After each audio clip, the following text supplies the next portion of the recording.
요한복음 3장 1절부터 20절까지 말씀입니다. 예수님의 길을 예비하는 세례 요한이라는 제목을 말씀을 나눌 텐데요. 이 시간 함께 우리 교독하여 읽도록 하겠습니다. 제가 먼저 읽고 여러분 읽고 끝절을 함께 읽습니다. 디베로 왕제가 통치한 지 15해 곧 본디오 빌라도가 유대의 총독으로 헤롯이 갈릴리의 분봉왕으로 그 동생 빌립이 이두레와 드라곤이 지방의 분봉왕으로 루사니아가 아빌레네의 분봉왕으로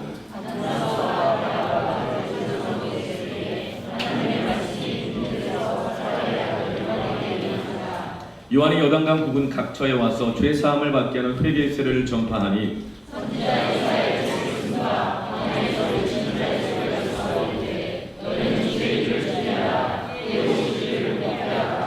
모든 골짜기가 메워지고 모든 산과 작은 산이 낮아지고 굽은 것이 곧아지고 험한 길이 평탄하여질 것이요 요한이 세례받으러 나오는 무리에게 이르되 독사의 자식들아 누가 너희에게 일러 장차 올 진노를 피하라 하더냐.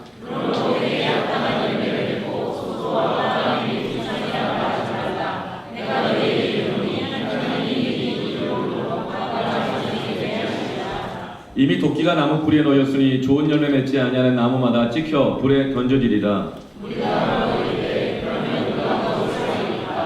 대답하여 이르되 옷 두 벌 있는 자는 옷 없는 자에게 나눠줄 것이요 먹을 것이 있는 자도 그렇게 할 것이니라 하고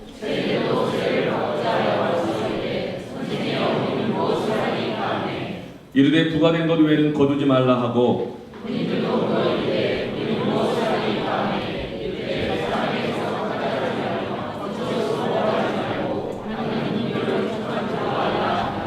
백성들이 바라고 기다림으로 모든 사람들이 요한을 혹 그리스도신가 심중에 생각하니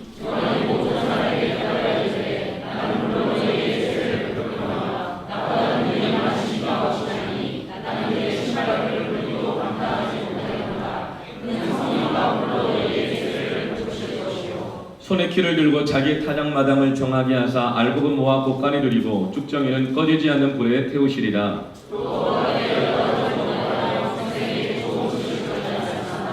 분봉왕 헤롯은 그의 동생의 아내 헤로디아의 일과 또 자기가 행한 모든 악한 일로 말미암아 요한에게 책망을 받고 그 위에 한 가지 악을 더하여 요한을 보게 하더라. 아멘. 우리는 상황이 복잡하고 소망이 없으면 도대체 길이 없다, 길이 꽉 막혔다 이렇게 말을 합니다. 지금 예수님과 세례 요한이 사역하던 당시는요 굉장히 길이 없고 꽉 막히고 혼란스럽고 복잡한 상황이었습니다. 세례 요한은 예수님보다 6개월 먼저 태어났습니다. 세례 요한과 예수님이 태어나시던 당시의 상황도 굉장히 복잡하고 혼란스러웠죠. 안 하던 호적 등록을 다 하게 하면서 로마 식민지에 있는 모든 남자들이 한꺼번에 고향으로 가서 호적을 하고 거기에 맞춰서 세금을 다 내야 되는 그런 복잡하고 혼란스러운 상황 가운데 태어났습니다. 이제 30년이 흘렀습니다. 30년이 지났지만 상황은 더 복잡해지고 더 혼란스러워졌습니다.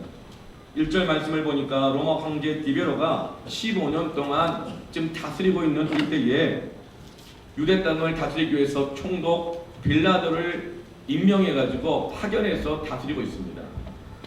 그런데 총독만이 아니고 유대 땅을 세 지역으로 나눕니다.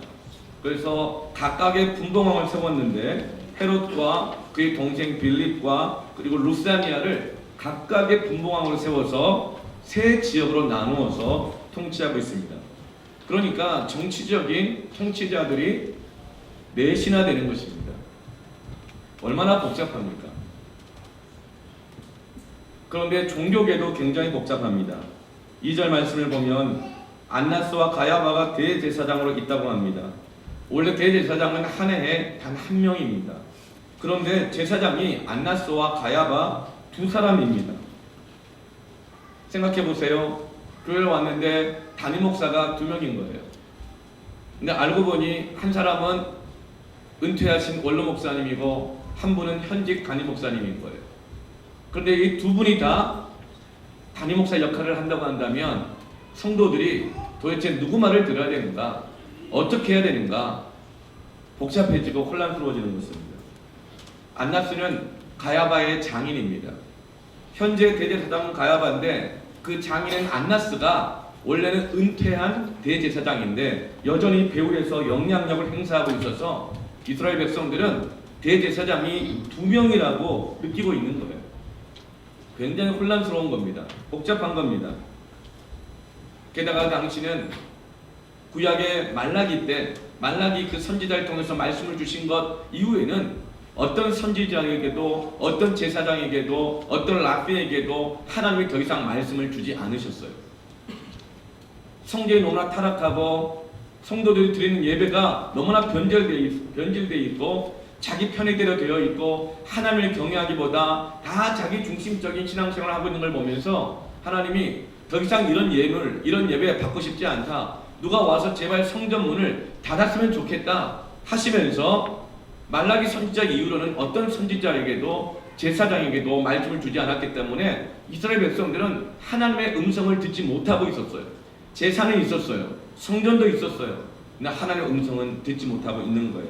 그 세월이 400년이 진행되고 있었습니다. 상황이 너무나 복잡하고 힘들어요. 그런데 하나님의 말씀이 안 들리니까 하나님의 뜻이 무엇인지 모르겠으니까 더 어둡고 더 혼란스럽고 더 복잡한 거예요. 그래서 많은 이스라엘 백성들이 선지자를 기다리고 있었어요. 메시아가 와서 하나님의 말씀을 들려주고 우리에게 도대체 길을 좀 안내해 줬으면 좋겠다. 이 꽉 막힌 상황에서 좀 숨통을 열어줬으면 좋겠다. 메시아가 와서 말씀을 주고 구원해 주기를 기다리고 있었던 거예요. 지금 오늘날의 이 나라와 이 한국교회 상황은 당시에 예수님이 오셨던 이 상황과 다를 바가 없는 것 같아요. 너무나 복잡해요. 왜요? 다스리는 자들이 많아요. 힘을 쓰는 자들이 너무나 많아요. 도와줄 것 같더니 뜬금없이 러시아와 중국이 폭격기를 몰고 와서 영국을 침범했어요.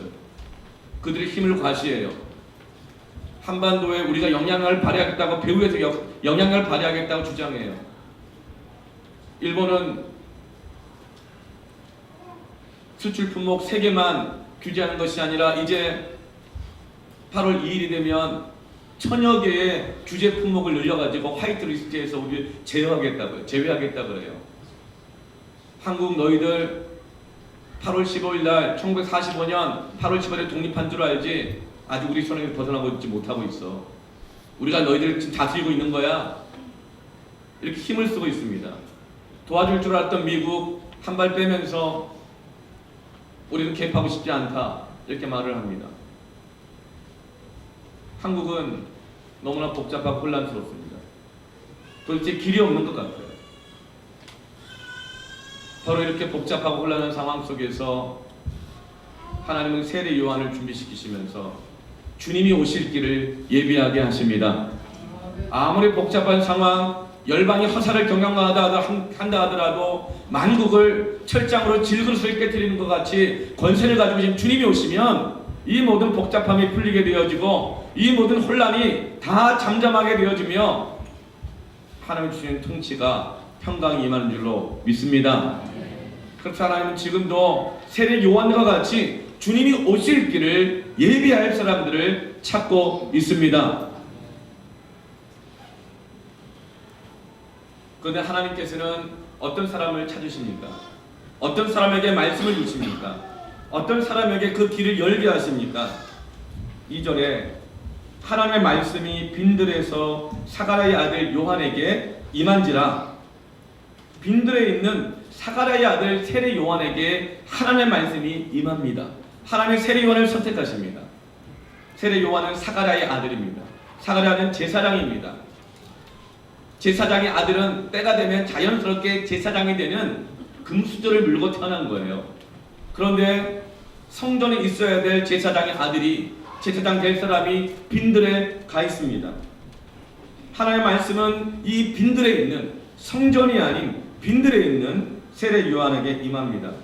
이스라엘 백성들이 전혀 예상하지 못한 장소에 전혀 예상하지 못한 사람에게 하나님의 말씀이 임한 것입니다. 세례 요한은 왜 빈들에 있을까요? 사람들은 생각합니다. 당시에는 제사장 집까지도 로마 총독에게 잘 보이고 분봉왕님들에게 잘 보이면서 사내들인 공의들에게 잘 보이고 돈을 주고 매수해서 돈을 가지고 제사장들을 샀던 시대입니다. 그래서 좀 이렇게 이 수완이 부족하거나 머리가 빨리빨리 안 돌거나 처세술이 없으면 중앙에서 밀려납니다.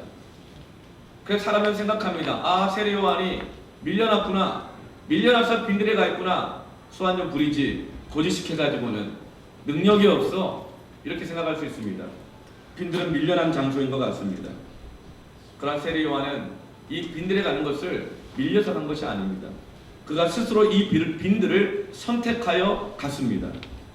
왜 그럴까요? 그는 하나님의 말씀을 기다리는 사람이었기 때문에 그래요.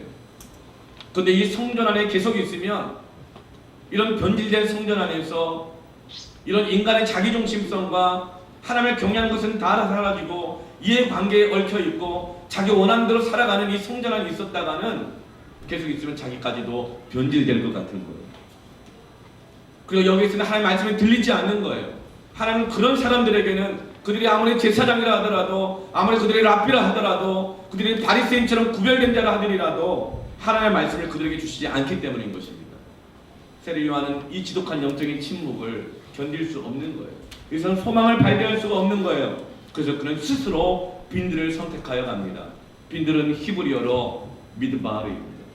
미드바르의 뜻은 다바르라고 한 단어에서 왔는데 다바르는 말씀을 듣다라는 것입니다. 하나님이 말씀하신다는 뜻입니다. 이 성전 안에 있다가는 나까지도 변질되어서 도대체 하나님의 말씀을 들을 수가 없으니 나는 하나님의 말씀을 들을 수 있는 빈들을 선택하여 간다는 것입니다. 비록 거기가 세상에서 밀려난 자리 같고 주목받지 못한 자리 같다 하더라도 주목받는 자리, 세상의 중심이 소망이 아니라 하나님의 말씀이 들리고 하나님이 오셔야 거기에 길이 열리고 소망이 있다는 것을 알기 때문입니다. 하나님의 사람은 세상의 중심이 아니라 하나님의 말씀이 들리는 곳으로 갑니다. 하나님의 사람은 하나님의 말씀을 찾아가고 하나님이 찾아오시는 그곳에서 말씀이 있는 곳에서 길을 찾아가는 것입니다. 예루살렘 성전 안에는 제사장들과 랍비들이 처음부터 그렇게 변질되었던 것은 아니에요. 하나님의 부르심을 받고 처음에는 말씀을 뜨겁게 사모하고 말씀 앞에 순수하게 순종했지만 세상 돌아가는 걸 보니 그게 아닌 거예요.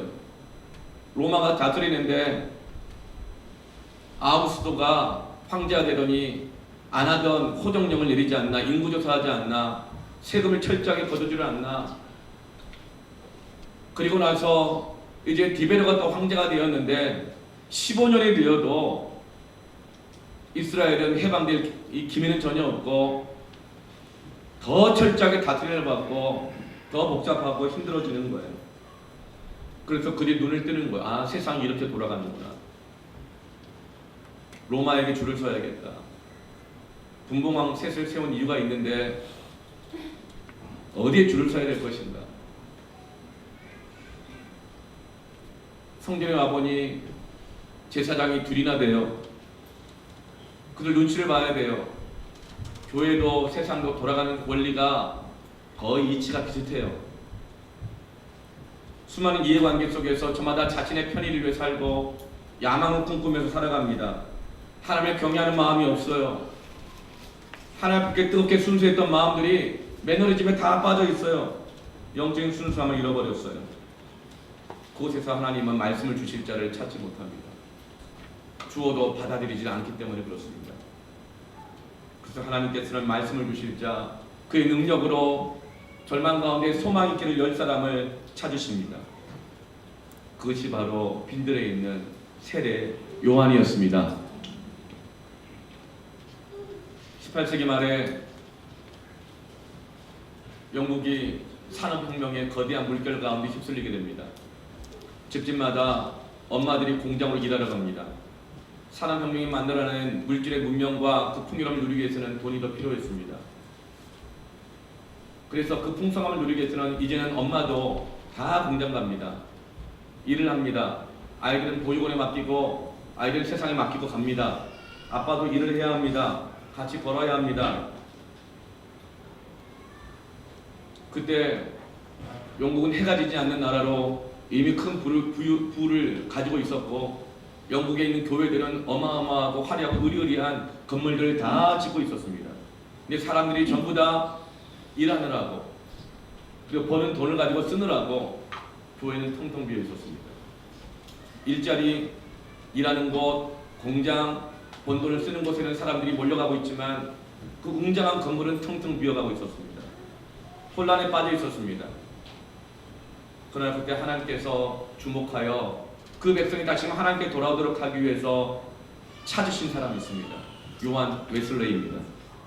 요한 웨슬레이는 들판에서 마치 세례 요한처럼 사과 개짝을 강대상 삼아 거기에서 말씀을 전했습니다. 그런데 그때 성전으로 가지 않던, 교회로 가지 않던 수많은 사람들이 자기의 자녀들을 데리고 사과 개짝 놓고 설교하는 그 들판에 다 모여들었는데, 한 번 모일 때 2만 명, 3만 명, 5만 명씩 모입니다. 자기들만 오는 것이 아니라 자기의 자녀들을 데리고 다 같이 오게 되는 것입니다. 거기서 복음을 듣습니다. 그리고 거기에서 최초로 주일학교가 만들어진 것입니다. 영국 국교회는 주일학교를 만들지 않았습니다. 영국 국교회는 복음을 전하지 않았습니다. 왜 그럴까요? 나라에서 세금 거둔 걸 가지고 목회자들 전부 다 월급을 다 주거든요. 모든 걸 다 보장해 주거든요. 먹고 살만 하거든요. 건물도 크거든요. 땅도 많거든요. 그러니까 자녀들에 대해서 관심을 갖지 않아요. 잃어버린 영혼에 대해서 복음을 전할 필요를 느끼지 못해요. 그것을 안타까워했던 웨슬레가 사람들이 있는 곳 가운데 가서 복음을 전하기 시작합니다. 들판에서 복음을 전하고 길에서 복음을 전합니다. 그럼 시장에서 일하던 사람들, 공장에서 일하던 사람들, 일하다가 창문 밖으로 들려오는 들판에서 외치는 그 소리가 들립니다. 그런데 그 소리가 지금까지 들었던 소리랑은 다른 소리인 겁니다. 하나님의 음성으로 들려집니다. 마음을 찌릅니다. 아, 이건 하나님의 음성이구나 듣습니다. 그래서 저마다 점심시간에 또 길을 가다가 장사하다가 자식들을 데리고 남편과 아내들이 함께 들판으로 나아가고 길로 나아가서 요한에서의 입을 통해서 들려지는 하나님의 복음을 듣습니다. 거기서 주일학교가 만들어집니다. 그리고 나서 그들은 은혜 받은 것을 거기서 멈추지 않고 사도행전에 약속된 교회 모습처럼 그래 날마다 성전에 모여서 사도들의 가르침을 받고 집집마다 모여서 떡을 떼고 말씀을 듣고 나누고 기도하며 교제하더라. 그때부터 속회라는 모임이 시작되고 패밀리라는 모임이 시작되고 구역예배가 그때부터 시작된 것입니다. 구역예배는 패밀리 모임은 성전에 시작된 것이 아닙니다. 빈들에서 하나님의 말씀을 사모하고 갈망하며 순전한 마음으로 복음을 전했던 사과 궤장 밑에서 그 빈들에서 주일학교가 시작됐고 영혼을 귀하게 여기고 사랑하고 가르치고 섬기는 마음이 빈들에서 시작되었고 집집마다 패밀리가 구역 모임이고 바로 거기서 시작된 것입니다. 사도행전에 약속되었던 교회의 원래 모양이 회복된 것입니다. 그곳에 하나님의 말씀이 임합니다. 그래서 그곳에서 말씀을 듣고 말씀을 받고 하나님 만나고 영적인 부흥을 경험하고 성장한 그 아이들이 결국에는 영국 사회를 변화시키는 사람들이 되는 것입니다. 저는 이번 여름 성경학교가 그런 성경학교 되기를 축원합니다. 우리 교회가 그런 교회 되기를 축원합니다. 고린도전서 1장 27절 28절 말씀에 그러나 하나님께서 세상에 미련한 것들을 택하사 지혜 있는 자들을 부끄럽게 하려 하시고 세상에 약한 것들을 택하사 강한 것들을 부끄럽게 하려 하시며 28절 말씀에 하나님께서 세상에 천한 것들과 멸시받는 것들을 택하사 있는 것들을 폐하려 하시기 위해서 약한 것들과 가난한 것들과 멸시받는 것들을 택하셨다는 거예요. 왜요? 강한 것들과 지혜롭다고 자랑하는 것들을 멸하시기 위해서라는 거예요. 폐하시기 위해서라는 거예요. 왜냐하면 이 세상의 모든 혼돈과 절망과 어둠의 이유가 무엇 때문이에요? 약한 자들 때문이 아니에요. 못 배운 자들 때문이 아니에요. 강한 자들 때문이라는 거예요. 지혜롭다고 자랑하는 사람들 때문이라는 거예요. 우리나라의 혼란이 두려움이 베트남 때문이 아니에요. 우리나라의 두려움과 혼란이 우간다 때문이 아니에요. 우리나라의 두려움과 혼란이 무슨 방글라데시 때문이 아니에요. 미국 때문이에요. 일본 때문이에요. 중국과 러시아 때문이에요. 강한 자들이, 가진 자들이, 지혜로운 자들이 이 세상을 자신의 욕심과 자신의 이익들 때문에 이 세상을 혼란스럽게 하고 우리를 고통 가운데 빠뜨리는 것입니다. 근데 하나님께서 이 혼란 속에서 우리를 구원하실 때 누구를 선택하십니까? 빈들에게. 그래서 사람들이 밀려났구만, 저렇게 살겠나?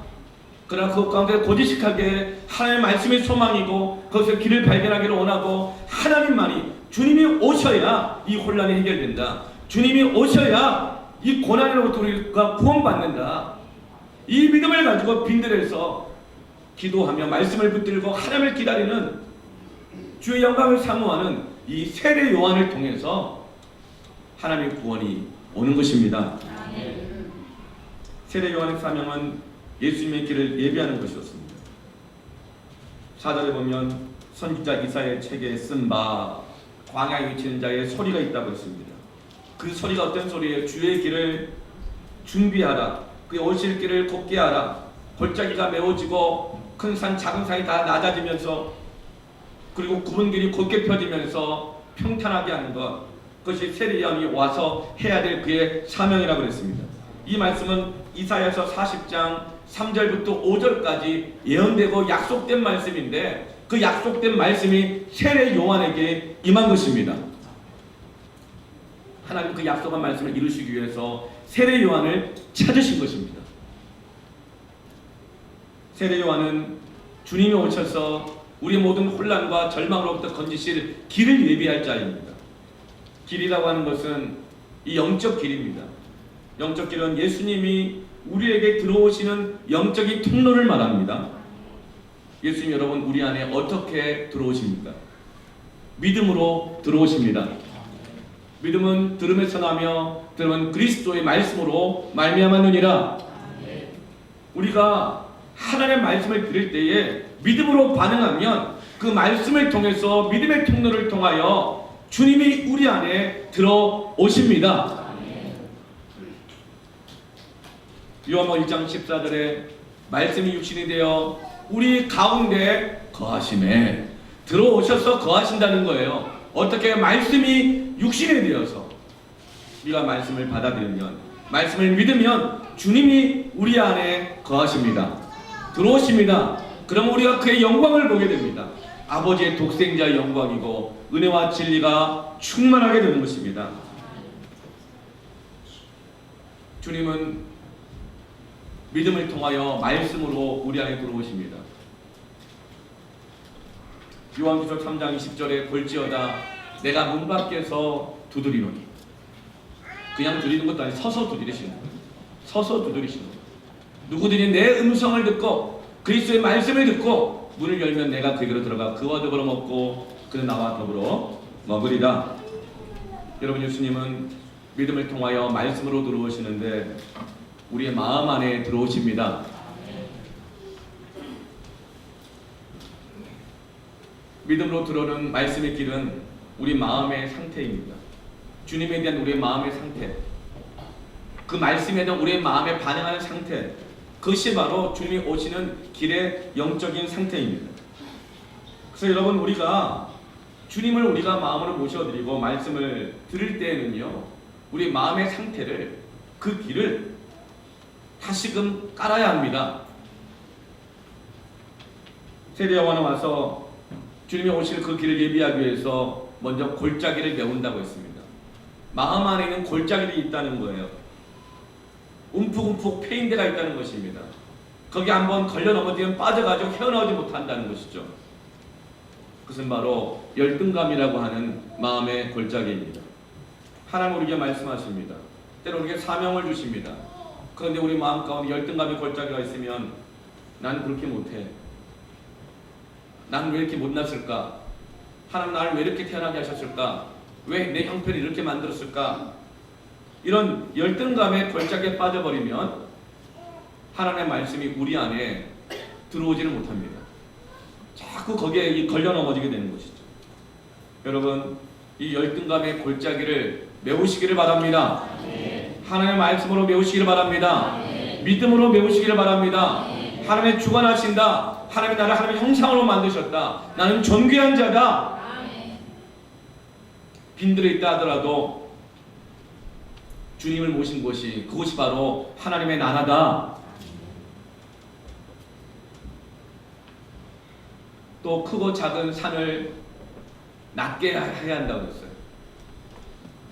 여러분, 크고 작은 산이란 무엇입니까? 우리 마음에 산들이 있어요. 그것은 바로 우리의 교만입니다. 여러분, 교만한 사람은 키가 작은 사람이든 큰 사람이든 그 사람이 딱 앞에 버티고 서 있으면 모든 게 꽉 막힙니다. 길이 다 막힙니다. 막 마음이 답답해집니다.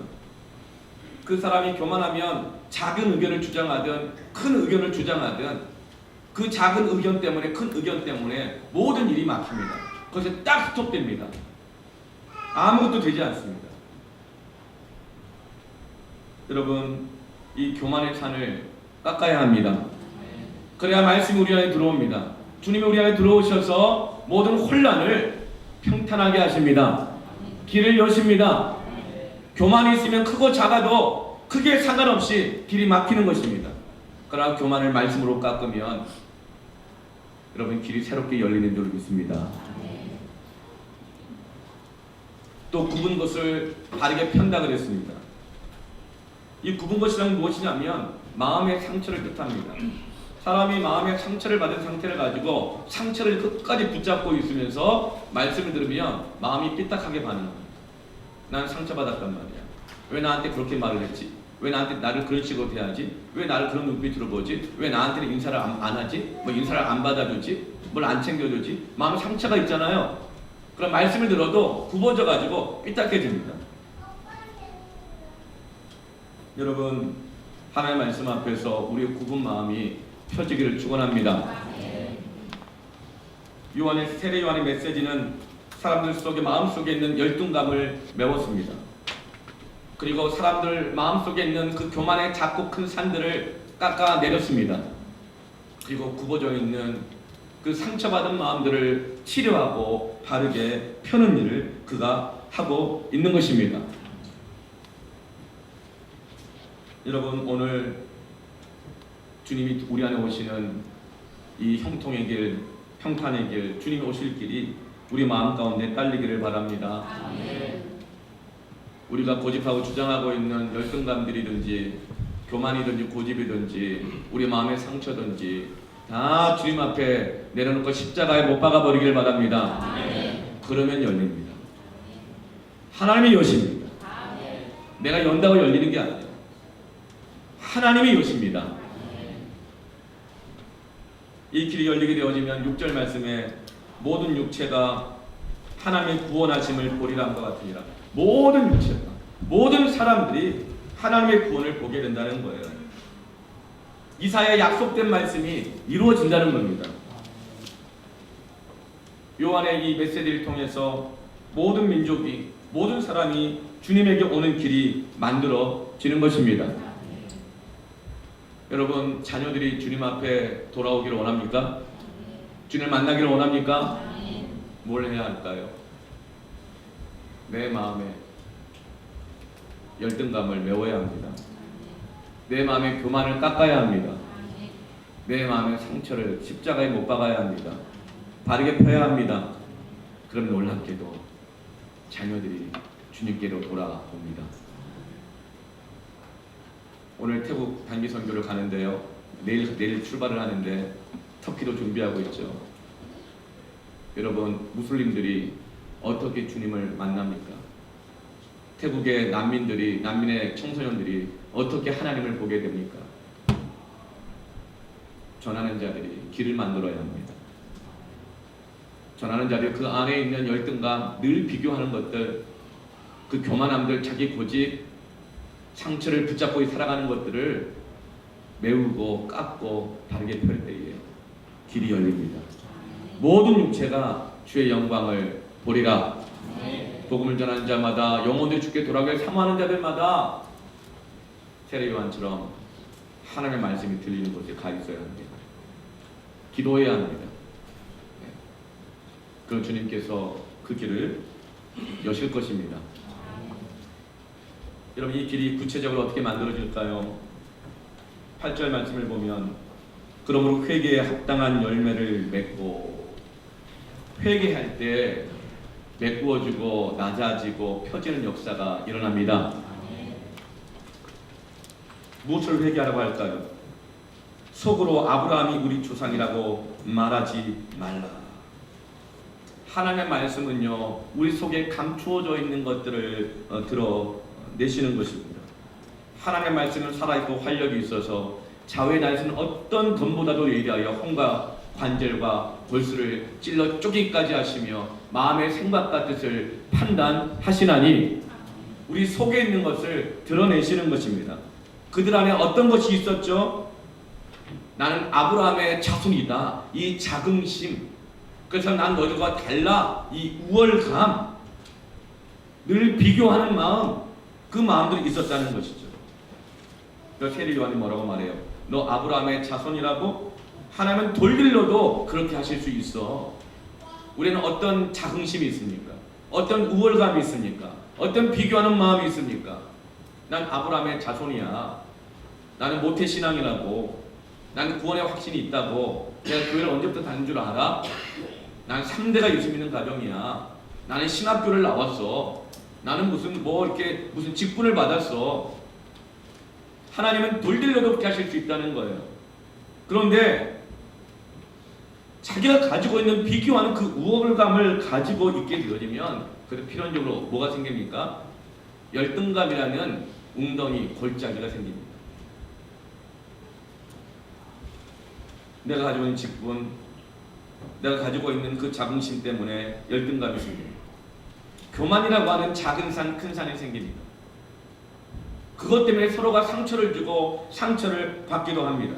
그러면서 그 안에서 온통 복잡해지고 혼란스러워지면서 내 안에 끊임없이 일어난 육체의 정욕과 시기와 질투와 미움과 자랑과 교만한 마음들이, 상처들이 나를 다스리면서 그것이 내 안에 다 독이 되어버리는 거예요. 그래서 9절 말씀에 이미 도끼가 나무꾼에 놓였다. 심판이 이미 너의 코앞에 왔다는 거예요. 그렇게 복잡하게 혼란스럽게 독을 품고 살아갔다가는 그 독에 중독되어서 이미 정말 죽기 일보 직전인 거다. 이렇게 말하고 있는 거예요. 심지어 그래서 7절 말씀에 뭐라고 그래요? 말씀을 듣고 세례를 받고 나오는 그들에게 독사의 자식들아 이렇게 말해요. 독을 품고 있는 거예요. 마귀의 자식들아 이런 뜻이에요. 세례 요한은 그들에게 말하는 것입니다. 너희들의 이 자기 중심성과 교만과 열등과 상처에 매여 살면서 세상의 눈치를 보고 자기 중심적으로 살면서 모든 은혜를 다 잃어버리게 되어지고 하나님 경외하는 마음도 잃어버리게 되어지고 매너리즘에 빠져서 오히려 내 안에 있어야 될 하나님의 말씀과 기도는 다 없어져 가고 하나님을 경외하는 마음도 없어져 가고 하나님을 사랑하는 마음은 차기차기 식어져 버렸고 예수를 주로 섬기는 것은 없고 세상의 영으로 들어온 교만과 상처와 열등감의 독을 품은 채로 그 독을 가지고 자기 자신을 물고 사람들을 물면서 마비를 시키고 병들게 하고 뱀처럼 정말 또이를 틀어가지고 모든 걸 꼬이게 만들고 결국에는 통째로 삼켜지는 자리라고 세례 요한은 아주 사정없이 무섭게 회개의 이 메시지를 선포하고 있는 거예요. 여러분, 내가 이런 말씀을 듣는다면 어떨 것 같아요? 저는 목사로서 한 영혼이 너무나 소중합니다. 너무 귀합니다. 반갑습니다. 그런데 여러분이 새가족으로 왔는데 새가족 교육 1주차를 하는데 독사의 자식들아 회개해라. 너희들 안에 이런 거 있지? 막 그렇게 하는 거예요. 그럼 여러분은 어떻게 하시겠어요? 놀라운 것은 청중들의 반응입니다. 10절 말씀을 같이 한번 읽어볼까요? 시작. 우리가 이르되 그러면 우리가 무엇을 하리? 화를 내지 않아요. 교회가 여기밖에 없는 줄 알아? 너만 선지자냐? 이렇게 말하지 않아요. 그러면 우리가 어떻게 해야 되겠어요? 그 말씀을 듣고 무너지는 가슴을 붙잡고 두려운 마음을 붙잡고 정말 내가 멸망하기 직전이군요. 그럼 어떻게 해야 되겠습니까? 여러분, 이것이 바로 영적인 권위 있는 말씀의 역사입니다. 여러분, 부모가 자녀를 훈계하는데 어떤 부모가 하는 말에는 아이들에게 영적 권위가 있고 어떤 부모가 말하면 아이들이 유선자라고 말하면서 튀어나가 버려요. 엄마는 그렇게 해요. 아빠는 그렇게 해요. 여러분, 영적인 권위가 회복되어야 합니다. 여러분, 영적 권위는 내가 얼마나 옳은 말을 하느냐, 내가 얼마나 지혜로운 말을 하느냐, 내가 무슨 말을 하느냐가 중요한 것이 아니라 말하는 내가 누구인가가 중요한 것입니다. 세례 요한처럼 빈들에서 말씀대로 살려고 몸부림하고 기도하며 주님의 때를 겸손히 기다리는 사람, 내가 가는 길이 조연의 길이라는 걸 알면서도 순종하는 겸손의 사람이 말하면 거기에 바로 하나님의 영적인 권위가 나타나는 것입니다. 세례 요한은 스스로 다들 중심으로 가고자 할 때 하나님의 말씀을 듣기 위해서 빈들에 간 사람입니다. 그럼에도 불구하고 그는 자랑하지 않았습니다. 난 스스로 빈들을 선택한 사람이라고 자랑하지 않았습니다. 오직 그는 말씀과 기도로 겸손으로 가득 차 있습니다. 하나님의 경외하고 기다리는 마음으로 가득 차 있습니다. 딴 것이 그의 마음 안에 들어가 있지 않습니다. 그가 사심없이 하나님의 말씀을 전하니까 그 말씀이 권위가 되어서 하나님의 검이 사람들의 마음을 찌르고 수술하고 치료하고 있는 것입니다. 무엇을 해야 할까요? 이렇게 묻자 세례 요한이 말해줍니다. 무엇을 해야 되느냐고 첫 번째 물었던 사람들은 어떤 사람들일까요? 세례 요한이 이렇게 말합니다. 회개에 합당한 열매를 맺어야 될 사람들. 11절에 보니까 대답하여 이르되 옷 두 벌 있는 사람이 있냐? 여러분, 옷 두 벌 있는 사람이 있어요? 아무도 없을 거예요. 옷 10벌 있어도 계절 바뀌면 입을 옷이 없네 그러잖아요. 여러분, 옷 두 벌 있는 사람이 있어요? 근데 옷 두 벌 있는 사람은 한 벌을 나누래요. 그리고 먹을 것이 있는 자도 나누라는 거예요.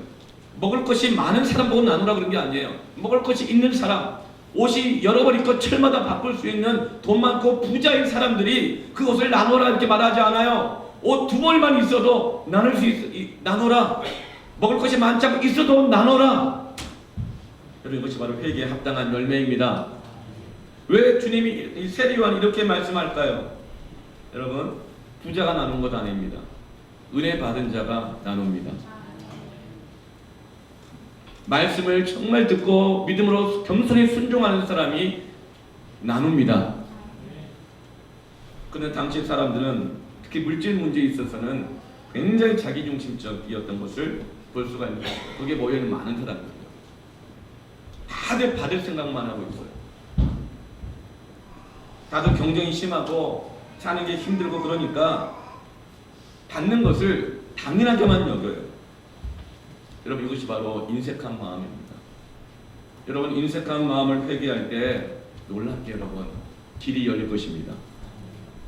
지갑이 열리면 하나님의 길이 열릴 것입니다. 아멘. 내일 태국 단기 선교를 가는데 또 9월 말에 터키 선교도 갔죠.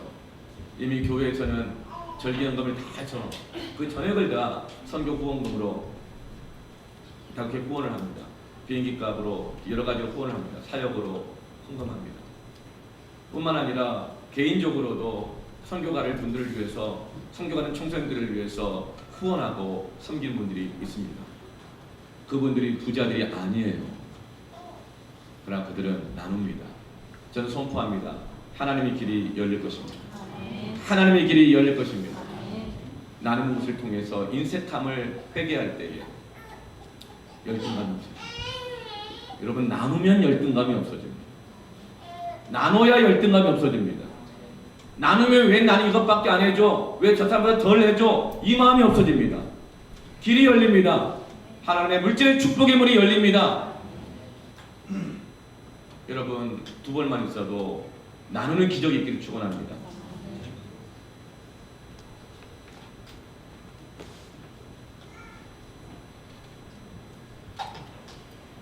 그러자 12절에 나누란 말을 듣자 찔렸던 사람들이 있어요. 누굴까요? 세리들이에요. 세리들은 돈을 거두러 다니는 사람들이잖아요. 그래서 거기서 조금 자기 이익을 막 더 먹는 사람들이잖아요. 세리들이 찔렸나 봐요. 세리들도 세리를 바꾸자 하여 와서 이르되 지금까지 우리는 거두기만 했는데 그러면 이제는 무엇을 어떻게 해야 되니까 물어봐요. 그러자 13절 말씀에 이르되 부가된 것 외에는 거두지 말라. 부가된 것만 거두고 그 이상은 거두지 말라고 세리요한이 말해줍니다. 세리는 세금을 거두는 사람이죠. 근데 당시에는 세금을 얼마나 냈을까요? 먼저 첫 번째 로마 황제에게 갖다 바치도록 세금을 냈습니다. 10분의 1을요. 그 두 번째 자기 지역의 분봉 왕에게 그 세금을 또 10분의 1을 또 냈습니다. 뿐만 아니라 그들은 말씀대로 정해진 성전에 10분의 1을 제사장에게 또 갖다 냈습니다. 그것을 모아서 내게 하는 사람이 세리들입니다. 근데 세리들은 로마로부터도 분봉 왕으로부터도 성전으로부터도 월급을 받지 않습니다. 세리들은 중개인들입니다. 뭔가를 소개하면 그 중에 커미션을 보통 5% 먹잖아요. 이게 부과된 그들의 수익입니다. 그런데 세리들은 어때요? 욕심이 생기는 거예요. 자기 연필을 획 한 번 그으면 세금 내는 게 달라지거든요. 그래서 이렇게 말하는 거예요. 너 나한테 10% 주면 내 세금을 전체적으로 좀 줄여줄게. 이렇게 하면서 부과된 것 이상의 세금을 더 걷어들여서 먹고 살았던 사람들이 세리입니다. 근데 세리들한테 말하는 거예요. 너 그 커미션 지나치게 챙기지 마라. 부과된 것 외에 더 챙기지 마라. 여러분 이것이 회개에 합당한 열매입니다. 그러면 길이 열립니다. 장사를 해도 그래요. 이윤을 너무 많이 먹으려고 하면 여러분 길이 막힙니다. 그러자 이제 로마 군인들이 또 물어봐요. 14절에 군인들도 물어 이르되 우리는 무엇을 어떻게 해야 되겠습니까? 이르되 사람에게서 강탈하지 말며 거짓으로 고발하지 말고 받는 급료를 족한 줄로 알라. 강탈하지 말래요. 로마 군인들은 점령지에 식민지 이 집에 아무데나 막 들어가가지고 사람들을 끌어다가 이거 좀 너 날라 사람을 징집해갔습니다. 들어가서 필요한 거 있으면 막 가져갔습니다. 닭도 잡아가고 소도 잡아가고 강탈했습니다. 억울한 백성들이 고발을 해요. 그러면 정부는 로마 군인들의 손을 들어주는 겁니다. 그러니까 강탈하지 말고 또 고발하지 말라 이렇게 말하는 거예요. 그리고 받은 급료로 만족하라고 하는 것입니다. 하나님은 우리가 어떻게 살아가고 있는지 우리의 속 마음이 어떤지를 다 알고 계시는 것입니다. 하나님의 말씀이 이것을 드러내십니다. 왜 드러내실까요? 길을 열어주시려고요. 길을 열어주시려고요. 그 열등감과 교만과 고집과 상처에 붙들려가지고 그 독에 중독돼가지고 독사의 자식들에 대해서 여기저기 물고 다니면서 더 복잡하게 하고 혼란하게 하고 방황하고 있는 우리들이 곧 이제 멸망의 순간에 있으니까 우리를 살려주시려고 길을 열어주시려고 하나님 우리에게 회개에 합당한 열매를 맺으라고 말씀하시는 것입니다. 여러분 각각 자기의 삶의 행함을 회개하시기를 바랍니다. 그러면 놀랍게 길이 열립니다. 주님이 함께 하십니다. 15절에 이 요한의 말씀에 권위가 있고 이제 사람들이 막 회개의 역사가 일어나고 더 많은 사람들이 구름대처럼 몰려옵니다. 그러자 사람들이 마음에 이런 생각합니다. 15절 보니 백성들이 바라고 기다림으로 모든 사람들이 요한을 꼭 그리스도신가 심중에 생각한다. 이 세리 요한이 그토록 우리가 기다렸던 구원자 메시아인가 그리스도인가 이 마음을 생각한 거예요. 그러자 그런 눈빛이 달라지고 세리 요한을 바라보는 눈빛이 달라지는 거예요. 요한이 그 알까요 모를까요? 자신의 사심에 가득 차 있는 사람들은요, 교만한 사람들은요, 그 눈빛을 보면 어때요? 자기가 진짜 그런 대로 착각해요. 그리고 자기가 교만한지도 모르고 막 교만해져 버려요. 그러나 세리 요한은 그 순간 그들의 마음을 눈치채고 자기가 그리스도가 아니라는 것을 사람들 앞에서 선포합니다. 16절 보면 요한이 모든 사람에게 대답하여 이르되 나는 물로 너에게 세를 베풀거니와 나보다 능력이 많으신 이가 오시나니 난 그거 아니라는 난 그런 능력이 없다는 거예요. 그분이 오시는데 나는 그의 신발끈을 풀기도 감당하지 못할 사람이다. 신발끈은 보통 종, 노예가 하는 일이었어요. 나는 주님의 신발끈 맞는 그 노예가 하는 일조차도 맞기에 합당하지 않은 사람이다. 근데 어디 나를 예수님과 비교하느냐. 얼른 그 스포트라이트를, 그 박수갈채의 자리를 피해버리는 것입니다. 여러분, 하나님이 받으셔야 될 영광의 박수갈채가 나에게 쏟아질 때 빨리 그 자리를 피하시길 바랍니다. 안 그러면 길이 막힙니다. 조연은 아무리 사람들이 박수 쳐주어도 주연의 자리에 서면 안 됩니다. 조연의 가장 요구되는 능력은 자질은 능력이 아닙니다. 실력이 아닙니다. 조연에게 가장 요구되는 것은 겸손입니다. 영성의 핵심은 겸손입니다. 겸손은 무조건 자기 자신을 비하하는 것이 아니라 그 자리를 비켜 주님을 그 주연의 자리에 모시면서 사람들이 주님을 보게 하는 것입니다. 주님을 찾게 하는 것입니다. 이것이 겸손입니다. 전도는 겸손한 자가 하는 것입니다. 찬양은 겸손한 자가 하는 것입니다. 설교도 겸손한 자가 하는 것입니다. 주님을 보게 하는 것이고요. 세례 요한은 자기 자신을 이사야서 약속의 말씀처럼 나는 광야에서 외치는 소리라고 했어요. 광야에서 외치는 소리다. 상상만 해도 뭔가 공허하고 허무하지 않아요? 그런 허무함이 아닌 것입니다. 여러분, 소리의 특징은 뭐예요? 역할을 하고 사라지는 것이 소리의 특징입니다. 소리가 사라지지 않으면 어떻게 돼요? 시끄러워져. 복잡해져요. 혼란스러워져요. 세례 요한은 소리 이상의 삶을 살려고 하지 않았어요. 그러나 안나스는 계속 소리 이상의 삶을 살고 있습니다. 로마 황제는 하나님 음성이 없는 그 틈에 계속 세상을 다스리는 소리의 이상의 역할을 계속하고 있습니다. 여러분, 크든 작든 내게 주신 소명의 자리에서 최선을 다하고 우리는 사라지는 것입니다. 그러면 주님이 나타나십니다. 그럼 놀랍게 바로 그곳에서 길이 열립니다. 사막에 강물이 나오고 광야에 새 길이 열리는 것입니다. 겸손은 하나님의 길을 열게 하는 거룩한 능력입니다. 요한은 물세례와 불세례로 자신을 예수님과 구분합니다.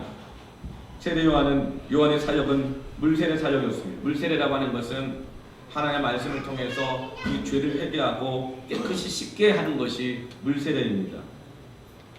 여러분, 교회는 우리가 세례를 받을 때 물세례 주잖아요. 침례교는 침례를 주기도 하고요. 그래서 교회는 여러분 회개하는 곳입니다. 교회는 남의 잘못을 비판하며 고치는 것이 아니라 우리 각자가 하나님 말씀 앞에 드러난 우리의 속사람을 그 죄를 씻는 곳이 교회입니다.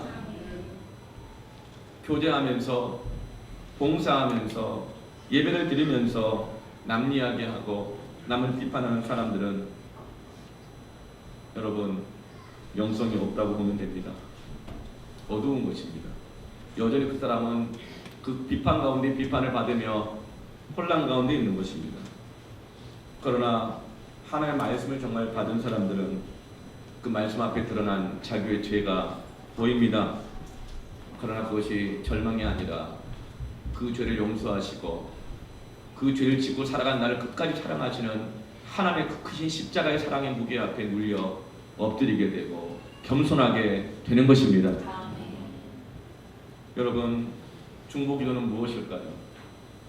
중보자는 유일하신 주님 한 분밖에 없지만 우리는 중보자이신 주님 오시기를 예비하는 중보 기도자의 사명을 다 받은 줄로 믿습니다. 교회는 만민을 위해서 기도하는 중보 기도자들의 예배가 있어야 되는 것입니다. 중보 기도라고 하는 것은 우리가 하나님의 말씀의 은혜를 받으면 그 말씀 앞에 드러나는 외제도 보이고 다른 사람의 죄도 다 보입니다. 그러나 남의 죄가 보여도 하나님의 말씀의 은혜 앞에 서니까 나도 똑같은 죄인으로 알게 되어지고 내 죄가 더 크게 보여지면서 저 사람을 판단하고 비난하고 비교하지 않고 같은 죄로 품고 내가 그 사람의 죄를 함께 품고 엎드려 기도하는 것이 중보기도입니다. 여러분, 이것이 바로 세례 요한이 했던 물세례의 사역입니다. 회개에 합당한 열매를 맺기를 바랍니다. 여러분, 이렇게 우리가 회개하게 되면 어떻게 됩니까? 우리 영이 열립니다. 주를 보게 됩니다. 막혔던 길들이 사방팔방의 길이 열리게 되어질 것입니다. 여러분, 겸손하면, 회개하면 하나님의 길을 여십니다. 회개할 때 막힌다면 허물어지고 주님이 우리에게 오시는 것입니다. 그러면 되는 것입니다. 지금 이 복잡한 상황, 미국과 일본과 중국과 러시아와 좌파니 우파니 서로 반역자니 판단하고 정죄하고, 진보주의자들은 도덕적 우월함을 가지고 있고, 그리고 보수주의자들은 우리가 터줏대가 있는데 이런 자긍심을 갖고 있고, 이 나라 민족을 이렇게 잘 살게 한 것은 우리들이다. 이런 누구 말이 맞을까요? 다 높은 산, 작은 산, 산들에 불과합니다. 그들 안에 있는 피해의식, 상처들 다 주님이 역사하시는 가로막는 열등감의 골짜기들입니다. 상처받은 마음, 피해받은 마음, 그걸 가지고 정치하고 힘을 써서는요, 마음이 다 비틀어지기 때문에 주님이 역사하실 그 길을 준비하지 못합니다. 여러분, IMF 때도 얼마나 어려웠습니다. 그러나 그때 한국이 정말 군사정권 독재 시절이었지만 하나님의 축복하셔서 잘 살게 된 것입니다. 그러자 여러분, 그때 사람들이 정말 일자리가 거의 다 있었어요. 돈도 잘 벌었어요. 그러나 김영삼 대통령 그 시절 때에 이제 이 IMF가 왔잖아요. 그리고 나서 한국교회가 어떻게 했습니까? 아, 우리가 세상에 취해 있었구나. 우리를 도우실 분은 하나님밖에 없구나. 레이즈 업 코리아, 일어나라 한국이요, 일어나라 교회야 하면서 새벽마다 금요철야마다 주일 예배마다 그 많이 번 돈을 가지고 여기저기 가서 흩어졌던 사람들이 망하게 될 것 같아서 다시 모여서 기도하고 예배 자리를 채우고 다시 하나님을 경외하기 시작했을 때 하나님 이 민족을, 이 한국 교회를 부흥시키시고 지키시고 보호하신 줄로 믿습니다. 다시 그렇게 해야 길이 열리는 것입니다. 하나님이 역사하셔야 길이 열리는 것입니다.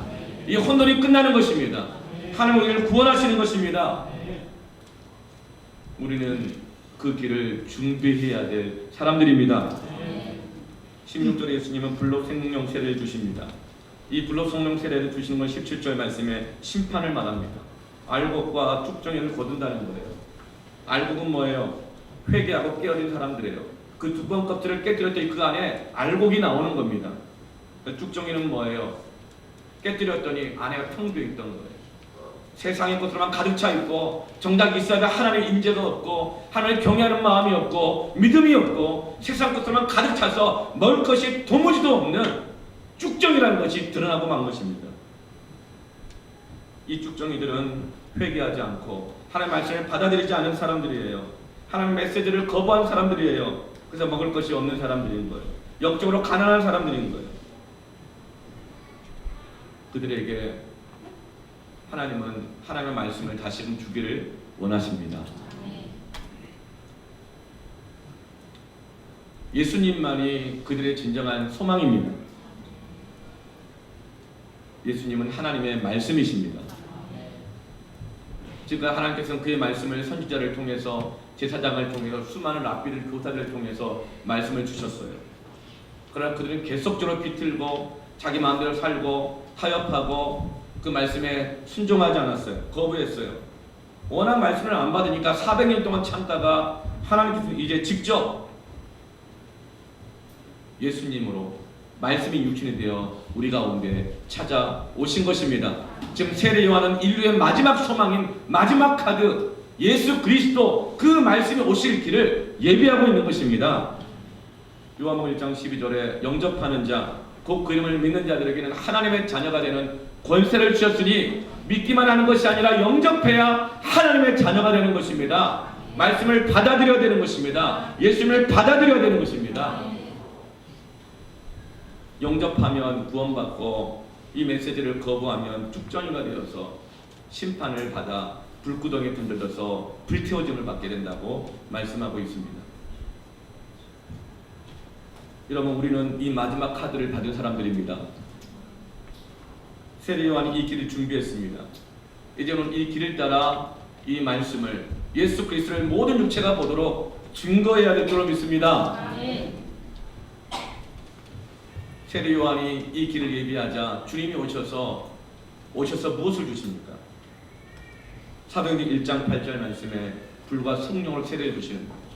오직 성령이 너에게 임하시면 너희가 권능을 받고 예루살렘과 온 유대와 사마리아와 땅끝까지 이르러 내 증인이 되리라 하시니라. 길이 열리면 주님이 오셔서 성령과 불로 세례를 주시는데 예루살렘, 온 유대, 사마리아 땅끝까지 막혔던 모든 길이 열리게 되는 것입니다. 그래서 모든 육체가 하나님의 영광을 보게 되는 것입니다. 모든 나라와 족속 가운데 있었던 혼란과 죄의 종로를 타던 것들과 고통과 절망이 다 사라지게 되는 것입니다. 이것이 복음인 것입니다. 온 세상의 길이 이미 열린 것입니다. 그런데 왜 사람들이 여전히 방황해요? 왜 자녀들이 하나님께 돌아오지 못해요? 믿는 자들 안에 마음의 길이 막혀 있는 것입니다. 여전히 믿는 자들의 마음 가운데 열등감의 골짜기와 교만의 산들과 상처를 붙잡고 살아가는 그 굽은 마음들이 있는 것입니다. 세례 요한 우리에게 소망의 말을 전합니다. 그에게 합당한 열매를 맺으라. 그래야 그 길이 열리게 될 것이고 주님께서 성령을 불처럼 바람처럼 우리에게 부어 주실 것입니다. 여러분, 그러면 미로처럼 꼬여있는 길이라 할지라도 그 길이 펴지게 됩니다. 아무리 깊은 골짜기 가운데 갇혀있다 하더라도 그 골짜기가 도도해지면서 주님께 나아가는 길이 열립니다. 아무리 큰 문제, 작은 문제 내 앞을 딱 가로막고 있어도 그 모든 산들이 다 평지가 될 것입니다. 길이 열릴 것입니다. 우리는 길을 여는 사람 되기를 축원합니다. 주님이 오셔서 모든 혼란을 다스리고 가정을 살리고 영혼들을 살리고 잃어버린 우리 주님께 돌아가고 이 나라 민족을 살리고 교회를 회복하는 세례 요한과 같이 주님 오실 길을 예비하는 교회 성도가 되기를 축원합니다. 아멘. 이제 우리 함께 찬양할 텐데요. 저기 찬양을 하는데 너무나 눈물이 나오면서 소망이 되더라고요. 우리 오늘 눈물로 하나님의 씨앗을 심는 함께 찬양하면서 기도해